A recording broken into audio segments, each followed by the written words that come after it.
Hi, hello everyone. Welcome back to another episode of PeerCast, where I'm wearing headphones this time for no apparent reason, just because it makes me look more professional.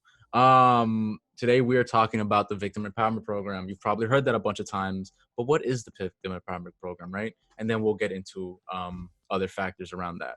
So let me invite my guests today, which would be Sophia, Zomi, and Alex. All right, so introduce yourselves. You're on mute, Alex. Alex, when I cut my hair. Okay. Okay. All right. Nice. Hi, I'm Alex and I cut my hair. Nice to meet you, Alex. Cut your hair. Hi, I'm Sofia and I'm in Colombia. So none of you are Hi. peer educators. Oh. That's interesting to me. We none of you are peer educators. That's very True. interesting to me. Hi. We all are. I'm Sophia Toledo, and I'm up here. I'm a peer educator. I haven't cut my hair yet during quarantine. I give it another week. Yes. Let's see how that Another goes. week. Okay. I give it cool. another week. So on today's episode, we're a bunch of airheads in here. On today's episode, we'll be talking about the Victim Empowerment Program. So I feel like a lot of the times we say, hey, we're with the Victim Empowerment Program, or sometimes we'll say, hey, we're with CAPS. We're with both. But I feel like sometimes people don't really know the difference. So tell me what Victim Empowerment Program is. Yeah, you can Man, go. okay. So Raising your hand. It's not class. yeah, I know. So like,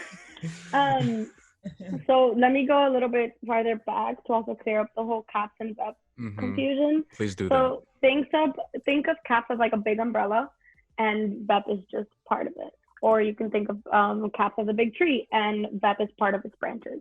So the Victim Empowerment Program, or VEP, is essentially a confidential assistance program that helps students who've been threatened or have been victims of violent crimes, which can include but are not limited to sexual assault, domestic violence, hate crimes, hazing, stalking, and the list goes on. We also assist with accompaniment and advocacy, and that can, so anyone else can go a little bit more in detail on those two if they want to. Sorry, my thing fell off. Right. So you mentioned like accompaniment. That's essentially like if need be, like the professionals can join you in like going to, let's say, like a court hearing, like a medical appointment. That could be like a rape treatment center to get like tests or results, etc. Literally like any place that you need to be that maybe you don't feel comfortable going to like alone, or you like just feel like you need that support. It's available to you and they can join you. also advocacy. We understand how you can miss some deadlines or some classes. So what we do is that we help you talking to professors and organizing new deadlines, trying to drop classes, organizing schedules, and all these things. But it's important to mention that we don't make anyone do anything. So it's all on you. You can always decide whatever you want to do. We just present the options and we offer the services, but it's on you to decide if you want to take them or not. So yeah. On what Sophia was saying, we don't make you do anything. It's all at the choice of the student, at the choice of the client. And also, if you do come in and it's something that might be more on the legal side, you don't need to file a police report to come seek our services. Also, you can be a student, faculty member, a university visitor. If the incident happened on campus, we do offer assistance for that too. Right. So I guess so accompaniment, pretty much all that means is just they'll go with you to these places, right? Whichever place it needs to. But and advocacy is more like the technical side of things, right? So dropping classes and stuff like that. Also, to clear something up, like you wouldn't see us there. You would see someone who has a whole ass. You'll see someone who has a whole ass degree. Like you're not gonna see. I'm not you'll there, see you know some what I mean? a licensed professional. A licensed professional. Not just some kid. Keyword license and also keyword professional. Yeah. So we usually refer to them as advocates or counselors, but yes. We are here just to inform people about what our bosses do. Yeah, like it's in a sense, right? Essentially do the education aspect of things. Yeah. Yeah, essentially, right? Yeah, a little bit of advertisement, a little bit of information spreading. I guess you could say. So, So we tend to do this presentation where we talk about the victim empowerment program, right? Can you guys kind of walk me through what are some of the topics that you cover when you're presenting on this specific topic? Yeah. So normally we start talking about the differences between sexual assault and rape. So we explain how rape requires penetration, but sexual assault is something like more general that happens like in a different way. It doesn't require a penetration, but like Yeah, rape I feel like does. people get those like definitions tripped up. So what would you call catcalling? Would that be sexual assault or would that be sexual harassment? And It more on the sexual harassment, because it's important to note that sexual assault is essentially an umbrella term for just essentially different forms of unwanted sexual contact. And harassment can fall more on the unwanted sexual attention kind of terms of things. Do you guys agree? Yes.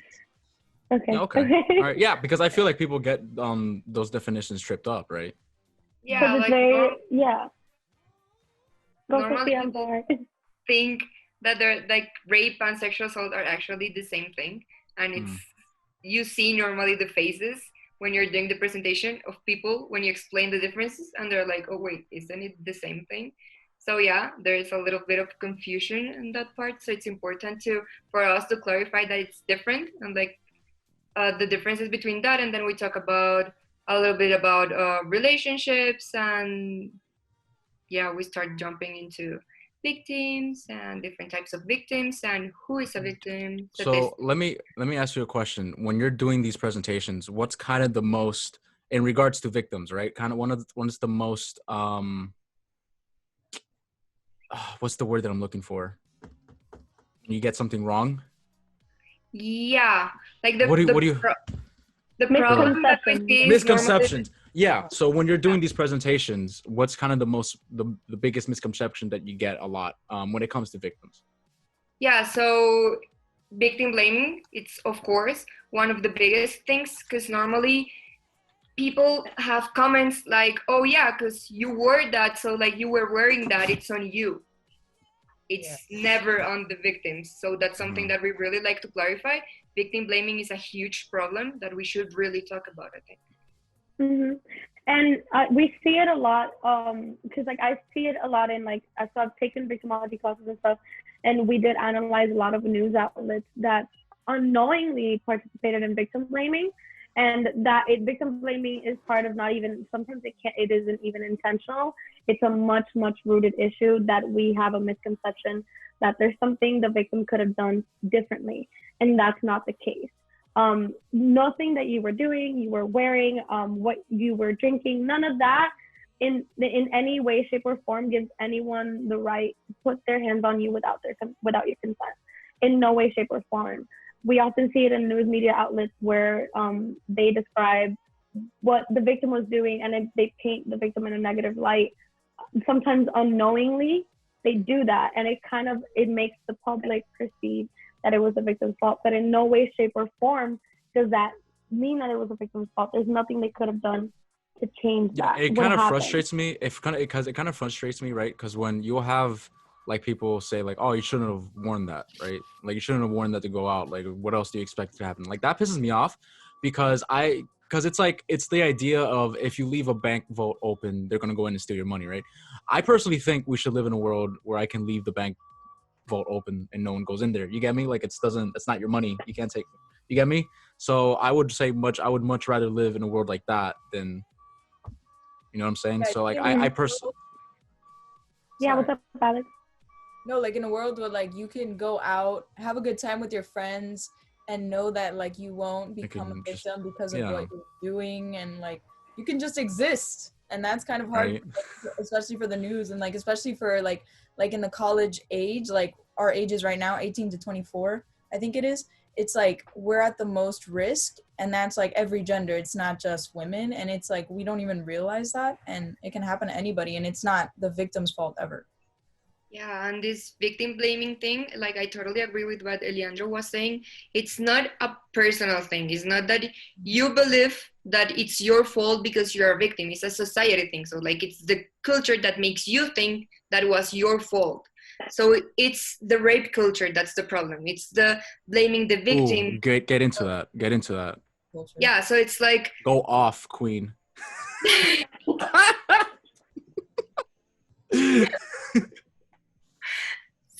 so yeah, it's the rape culture the problem. Yeah, and yeah, it's part of a much deeper issue that, for example, we put drinking as a risk behavior. The fact that going out to have a drink is considered a risk behavior, Right, and it that should shouldn't bring be, up a right? lot of Because red like flags. it's Yeah, like it just go shouldn't out be. and have a drink. Like I like, and it's because there's gender like differences there too. Because when I it's is it a necessarily risk for me? It can happen to anybody, right? That's for Mm-hmm. first and foremost. It can happen to anybody, but I'm much less at risk if I go out and get like too drunk to walk. You know what I mean? And You think that's that you're unjustified. less You know? at risk At just risk. because that's Yeah. the conception of the society. You That's are the not culture that they're Well, trying to then that, you also have the issues that men typically don't report it, and that's due to a couple things. That's due to Kai culture, right? Very toxic masculinity stuff. yeah, like, When you're less than, if something like that happens to you, but we don't have that information, right? We don't have the statistics on. We don't have an accurate statistics on men, I would say, because they don't report. So looking at a statistic viewpoint, right? I could say that I'm less at risk, but in maybe reality, maybe I'm not, right? Yeah. So, for example, in our presentations, we have the statistics for men, and it's essentially we have a lot more statistics available for men before the age of 18, and that's mainly because of mandated reporting. That's it.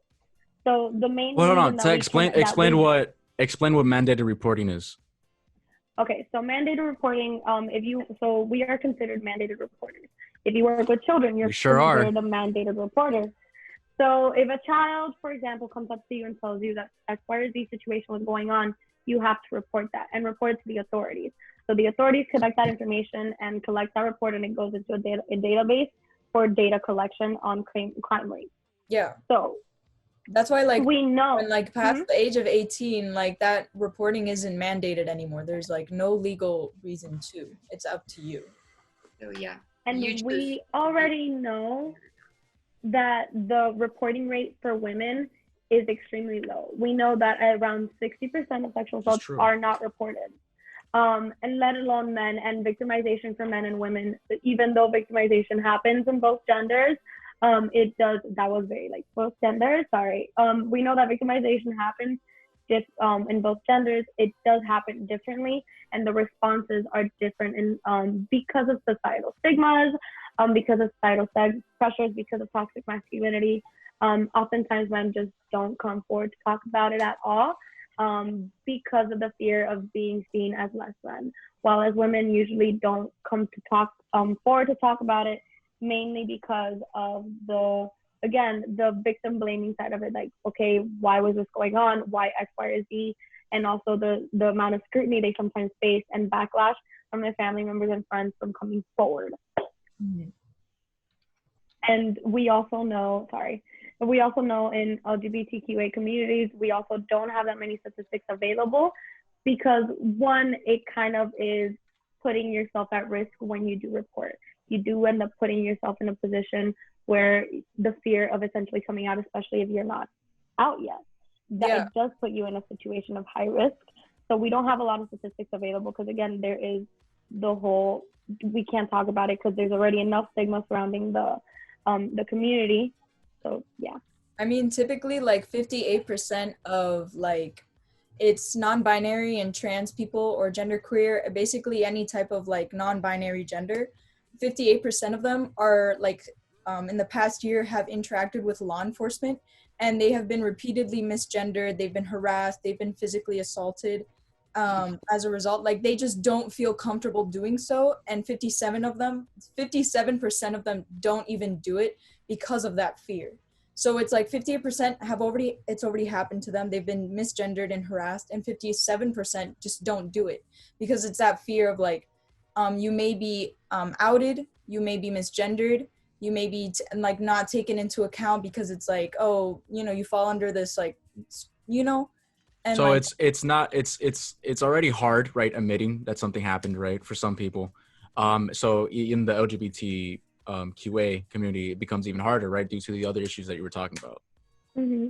So yeah, it is harder, and also even if the reporting rates are lower, they're actually at higher risk according to the Justice Department. They are actually like 21% of transgender, genderqueer, and non-conforming college students have been sexually assaulted, compared to only 18% of non-transgender females and 4% of non-transgender males.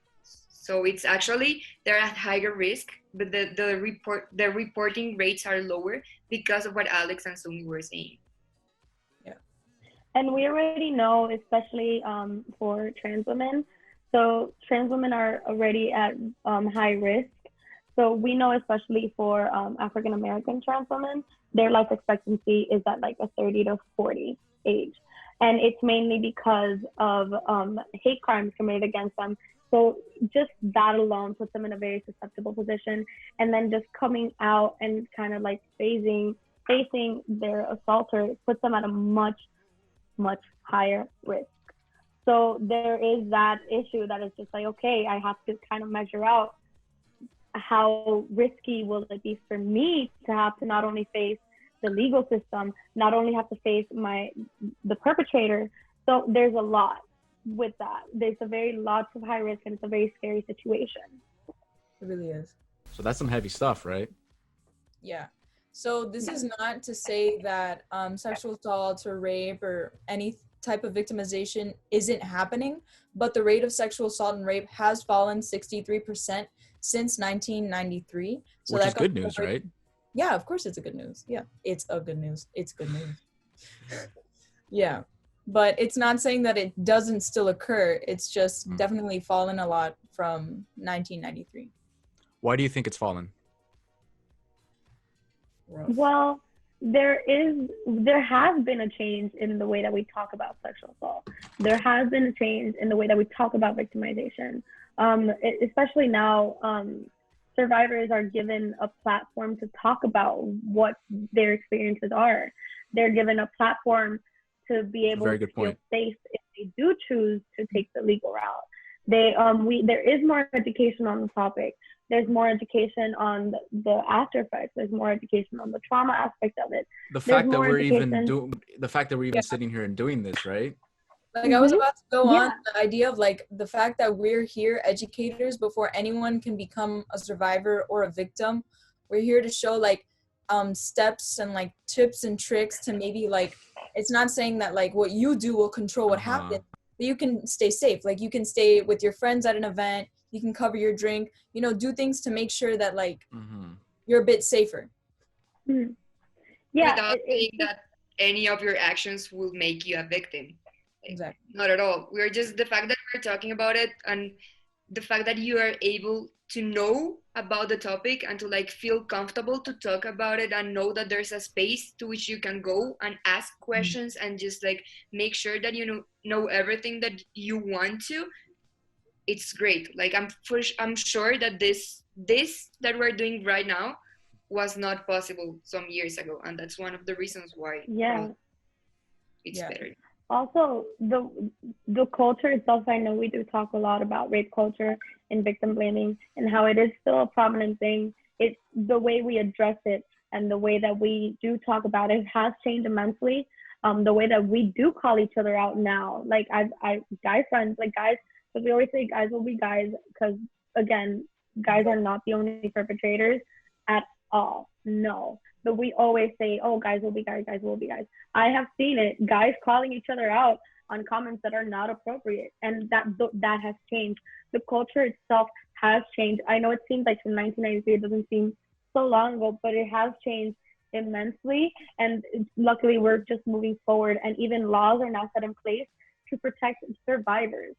Like again, the culture itself and the way that we are as a society has changed immensely, which is contributed to that drop in numbers. So do you feel like with people calling each other out, do you think catcalling is becoming like less of a thing? Or do you think it still happens? I mean, things still happen, but we're heading in the right direction, right? Yes. Yeah, but it's kind of hard to say because it's important to know because of there's still amounts of reporting. There's still not that much reporting being done. Right, So because there's still a problem. There's still an issue dropping. with it's still an issue that people aren't coming up and saying it, right? Due to different circumstances. Yeah, it varies from location to location. So it's a little bit more difficult to say if it's dropping. But what I can speak on is that there is a shift and it's a positive shift. It's a shift in attitude, right, against those type of things, which is I think is a very important part, because I think when you're trying to tackle a problem, and I mean any problem just in general, I think the weight of public opinion on that issue is a giant determining factor of if like those types of issues will be if those types of issues will continue to happen or will decline. Yeah, it's what we said from the beginning. Like the problem of victim blaming is caused mainly by the society. So the fact that it's getting better is of course caused by the society too. So it's yeah, also like just the very fact that now we can have this program available where students can essentially educate each other and change the communal point of view on this issue. It just goes to show the change that's going on. So then, do you guys have any, I guess, final thoughts on we've come to the end of this video. Do you guys have any final thoughts on the subject itself? So another thing that the Victim Empowerment Program does is safety planning. So if you're in get into safety planning, which kind of goes into, would you say that goes into advocacy? Would you say that goes into the advocacy side of things, or safety planning is its own section? I think more on the advocacy side, yeah. Okay. Yeah. Maybe, a little bit. It falls in that both sides kind of issue. Okay. But we do offer safety planning because we do understand, especially in domestic violence situations, even though there's the misconception that someone can just leave, which is, of course, a very big misconception. We do assist with that. We do assist with how, if someone wants to leave that relationship, how can we assist them? What are some strategies they should have in place?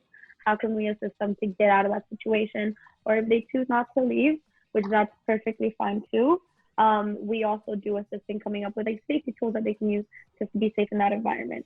And that also goes for stalking. We also do safety planning for that too. And what are some things that a client should do, a client should do in order to try and be safe or try to avoid being in an uncomfortable situation, or just if they also do want to pursue the legal route, we also do help out through the safety planning aspect of it. You had a cook come in just now. Well, on that note, I think I'm so sorry.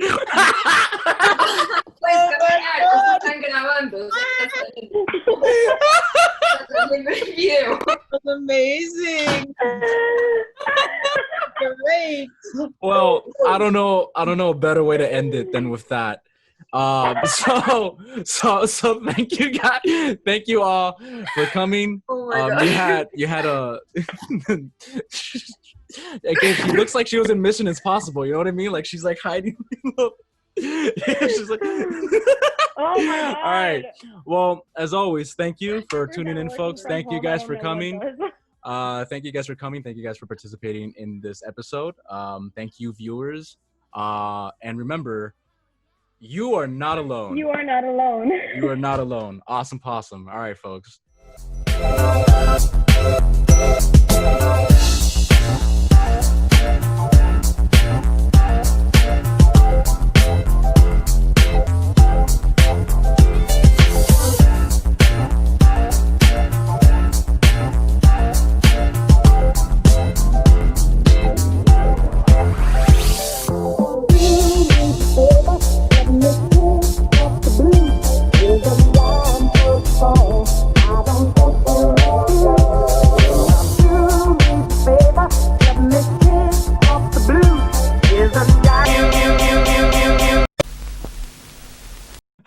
They just waited until I wasn't talking and then just came in, and I was like, "But That's you're funny. still part of the video." Like, I love that. She just. And I love love how that that she came called in in her crawling. horns, like the effort. and then I was like, "Mamá, está saliendo en el video igual."